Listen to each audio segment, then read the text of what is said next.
பாஜகவில் 2.5 ஆண்டு காலம் எந்த பணியும் இல்லாமல் பயணித்திருக்கிறேன். அரசியலில் பணி என்பது அவசியம். அந்த வகையில் என்னை போன்றவர்கள் உழைக்கக்கூடியவர்கள். அந்த இடத்தில் நம்முடைய உழைப்பை முழுமையாக பயன்படுத்தி மக்கள் பணியாற்றுவதற்கு வாய்ப்பை நல்கக்கூடிய இடத்தில் இன்றைக்கு தமிழக வெற்றிக் கழகம் உருவாகி இருக்கிறது. நிச்சயமாக மக்களின் கட்சியாக உருவாகி இருப்பதால் மக்கள் பணி ஆற்ற வேண்டும் என்ற அளவில் பயணித்துக் கொண்டிருக்கும் என்னை போன்றவர்கள் இந்த இடம் சிறந்ததாக கருதுகிறேன். அந்த விதத்தில் நிச்சயமாக எங்கள் உழைப்பு மக்களுக்கு தேவை என்பதை அறிந்து அவர்கள் இன்றைக்கு அழைத்து இணைத்திருக்கிறார்கள். என் நன்றியை பாராட்டுகிறேன்.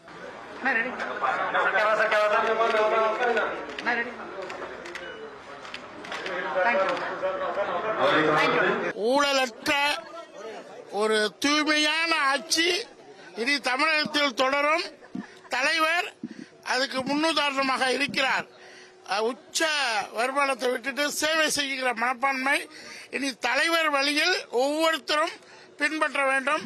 தமிழ்நாடு சிங்கப்பூர் ஆகும் கூடிய விரைவில்.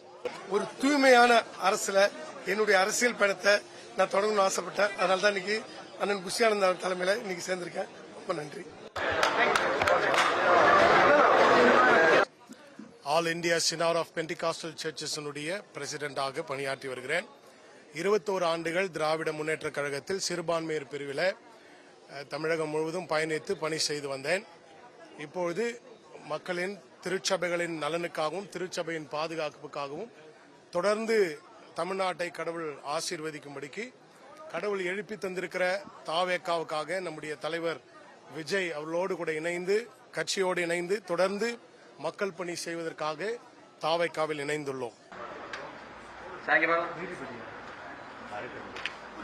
பெரியோர்கள், தாய்மார்கள், இளைஞர்கள், இளைஞர்கள் என அனைவரும் அன்போடு படையெடுக்கும் இடமாக நம்முடைய படைவு தலைவர் நிலை மாறி இருக்கிறது.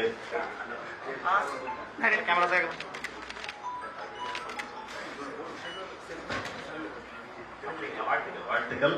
அவரை தொடர்ந்து கள்ளக்குறிச்சி முன்னாள் தலைவர் சந்திரலேகா செந்தகவேல் அவர்களை என்போடு அழைக்கிறோம். அவரை தொடர்ந்து கமுதி முன்னாள் தலைவர் doctor P S Ganesan. Okay, ready? Thank you.